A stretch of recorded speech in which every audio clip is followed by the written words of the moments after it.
Masih bersama saya Rahayu Japar pemirsa, dan berikut kembali kami sampaikan berita Mataram hari ini. Kelelahan, sejumlah jemaah digendong petugas setibanya di asrama Haji Mataram. Seorang pria di Lombok Barat diringkus polisi karena mengedarkan narkotika. Antusiasme mendaftar tinggi, Pemda minta sekolah negeri di Lombok Barat menambah kuota rombongan belajar bagi siswa baru.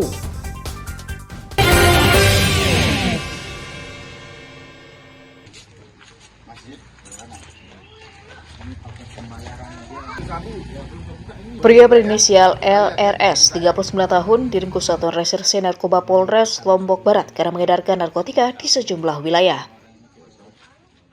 Tersangka ditangkap di pinggir jalan Desa Perampuan, Kecamatan Labu Api saat menunggu konsumen.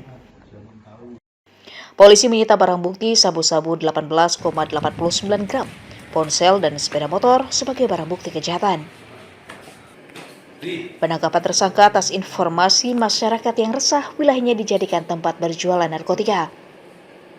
Dari pelaku, kami berhasil melakukan penyitaan terhadap barang bukti narkotika dengan berat bersih sejumlah 18,89 gram. Dari hasil penyelidikan dan penyidikan yang kami lakukan, pelaku yang berinisial LRS merupakan perantara yang bersangkutan mengambil barang dari Batu Kliang, wilayah Lombok Tengah, kemudian rencananya akan diserahkan kepada seseorang di TKP. Tersangka dijerat pasal 114 ayat 2, pasal 112 ayat 2, Undang-Undang RI nomor 35 tahun 2009 tentang narkotika dengan ancaman hukuman minimal 5 tahun penjara. Awaludin melaporkan dari Kabupaten Lombok Barat.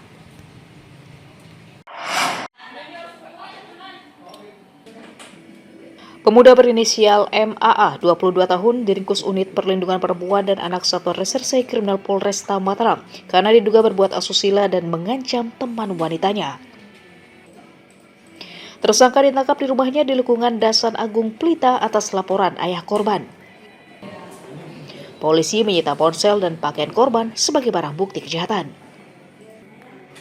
Tersangka sempat memaksa korban untuk memenuhi hasratnya pada bulan April lalu.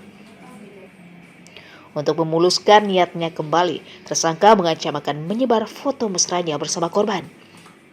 Tiap ingin melakukan hubungan asusila atau bersetubuh, yang bersangkutan menakut-nakuti korban sekiranya tidak mau untuk melakukan hubungan persetubuhan, yang bersangkutan akan men-share video asusila yang pernah dibuat oleh tersangka dan korban.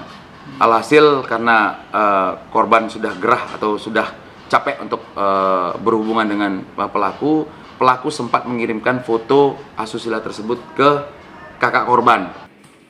Tersangka dijerat pasal 81 ayat 1, junto pasal 76D Undang-Undang RI nomor 35 tahun 2014 tentang perlindungan anak dengan ancaman hukuman maksimal 15 tahun atau denda 5 miliar rupiah.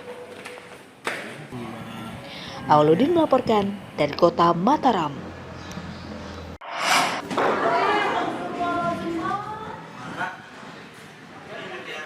Satgas Penanganan dan Pencegahan Kekerasan Seksual Universitas Mataram mengajukan rekomendasi pemecatan kepada dosen yang mencabuli sejumlah mahasiswi binaannya. Hal itu berdasarkan hasil investigasi yang memastikan ulah sang dosen dibenarkan sejumlah mahasiswi dengan dalih untuk memuluskan bimbingan skripsi.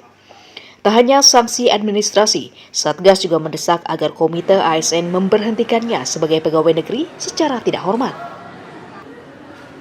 Satgas menilai status penonaktifan pelaku dari kegiatan akademik mengajar tidak akan memberi efek jera, ditambah lagi hingga kini para korban belum melapor ke polisi.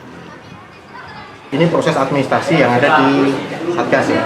Jadi masih sanksi internal Satgas, sanksi secara administratif karena dia berstatus sebagai tenaga pendidik di Unpra.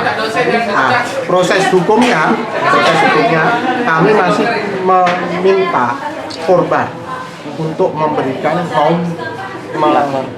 laporan ke polisi. Ini yang kita lagi dorong. Setelah mendesak para korban segera melapor, Satgas PPKS juga mendesak pihak kampus memperbanyak kamera pengintai dan tidak memperbolehkan bimbingan skripsi dilakukan di luar kampus untuk menghindari terjadinya tindakan asusila. Emi Kusuma melaporkan dari Kota Mataram.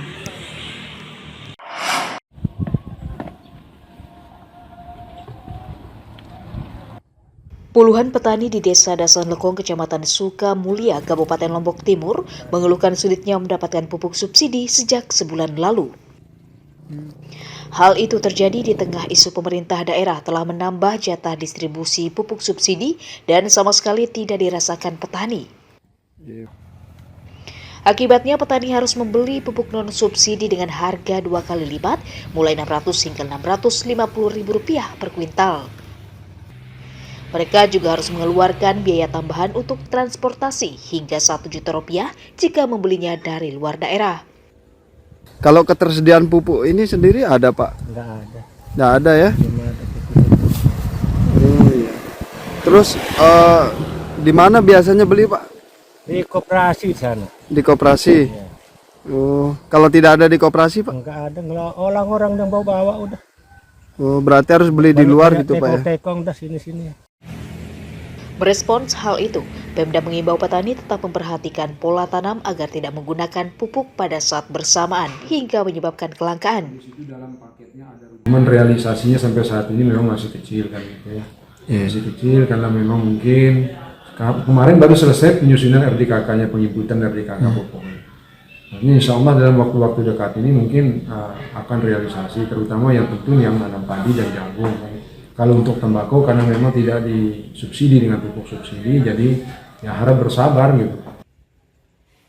Dinas Pertanian juga saat ini masih mendata alokasi pupuk subsidi tambahan dari pemerintah daerah agar tepat sasaran.